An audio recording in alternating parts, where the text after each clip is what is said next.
finalement, on a des cliniques hyper spécialisées, comme je vous ai parlé pour tantôt. Alors, quels sont les domaines? Donc, on a un aspect qui, je dirais, qui est très fondamental, qui est surtout de comprendre les mécanismes de base de régulation dans la cellule. C'est un nom bien savant là, pour dire qu'on étudie les mécanismes de base dans la cellule. On a 6 laboratoires qui sont orientés en cancer et en maladies génétiques. Je vais vous en parler un peu. 7 laboratoires en immunité et infection virale. 7 laboratoires dans les maladies cardiovasculaires et métaboliques. Et 8 laboratoires en neurobiologie et développement. Donc, la clinique, donc ça c'est une autre particularité de l'IRCM. N'étant pas dans un hôpital, il n'y a aucun autre institut au Québec, un institut de recherche, qui a une clinique associée. Et donc ici, on a réellement l'avantage de pouvoir traiter des patients et en même temps de faire la recherche, comme on pourrait le faire dans un hôpital, mais on a ciblé certaines pathologies. L'autre aspect, et je lance peut-être pas un défi, mais à Mme Ouellette, l'IRCM essaie de s'impliquer de plus en plus dans la transmission des connaissances au grand public et on offre régulièrement des cafés scientifiques, ici même à l'IRCM. Et entre autres, cette année, on a fait un café scientifique sur la fibrose kystique et on pourrait très bien, en collaboration, en faire un au cours de la prochaine année même, sur les maladies rares et peut-être parler du plan d'action du gouvernement. Et donc, on pourra peut-être travailler ensemble pour mettre en place, et ces activités-là ont lieu ici même à l'IRCM, et plus récemment, on utilise une web diffusion, ce qui fait que les gens peuvent les écouter aussi à distance au moment de l'activité. Alors, est-ce que l'IRCM travaille sur des maladies rares? Eh bien, oui. En fait, on a profité de l'occasion pour essayer de faire un recensement des activités en maladies rares qui ont lieu à l'IRCM et on a pu identifier au moins 10 des 35 laboratoires actuellement qui sont impliqués dans la recherche des maladies rares et ça touche enfin à peu près une vingtaine de maladies particulières que je vais vous montrer.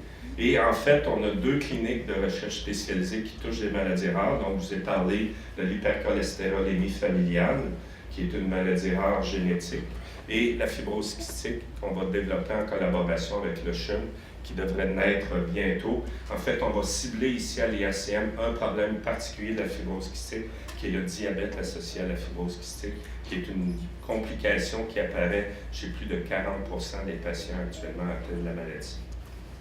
Alors, des exemples, et ce n'est que des exemples, parce que je n'aurais pas pu vous mettre tous les types de maladies, mais ici, c'est un syndrome qui touche un mécanisme cellulaire qui touche la machinerie de production des protéines. Et ce syndrome-là est en fait est un peu similaire à la fibrose kystique. Il se présente avec des atteintes intestinales. C'est une atteinte reconnue qui a une évolution semblable mais différente, qui a moins d'atteintes pulmonaires. Et on a un chercheur ici qui travaille sur cette maladie-là. Un groupe qui a été très actif depuis plusieurs années, c'est la maladie polykystique des reins, qui donne des reins beaucoup plus gros avec des kystes à l'intérieur qui mènent à l'insuffisance rénale. À nouveau, c'est une maladie génétique rare et qui est associée à l'hypertension. Et ici, on a eu des expertes canadiennes dans ce domaine-là. Le directeur et président de notre institut, Dr. Moreuil, a récemment fait une découverte qui touche un problème de coagulation, qui s'appelle le Giant Platelet Syndrome. C'est une maladie où il y a des trucs de coagulation et qui, en fait, les patients ont un manque de plaquettes. C'est des petites cellules dans votre sang qui permettent d'arrêter le sang de saillir, en fond. Et donc, ces gens-là ont des problèmes de saignement importants parce que les plaquettes ne fonctionnent pas. L'ostéopétrose, je m'excuse, il y a une erreur de... Et c'est une maladie, en fait, on appelle ça les os de marbre, donc c'est des os hyper fragiles. Et à nouveau, on a un chercheur ici qui, depuis plusieurs années, travaille sur les problèmes, la génétique de cette maladie-là.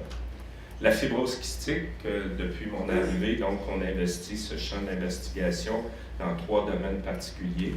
Et là, on a une série de, j'aurais pu, le docteur Caillouette, en fait, travaille sur plusieurs maladies de l'œil qui sont des maladies rares, dont la rétinite pigmentaire, qui donne des problèmes de dégénérescence de la rétine, et il travaille sur d'autres syndromes rares au niveau des yeux aussi. Le docteur Frédéric Charon travaille sur plusieurs maladies neurologiques rares, entre autres le méduloblastome, qui est une tumeur rare de l'enfant, mais aussi sur le syndrome de Grolin, le syndrome de miroir, dont j'ai oublié le nom, où les gens, en fait, s'ils déplacent leur main gauche, il faut que la main droite fasse exactement le même mouvement. Et donc, lui travaille sur une série de protéines qui sont impliquées dans toutes ces maladies-là. Et le docteur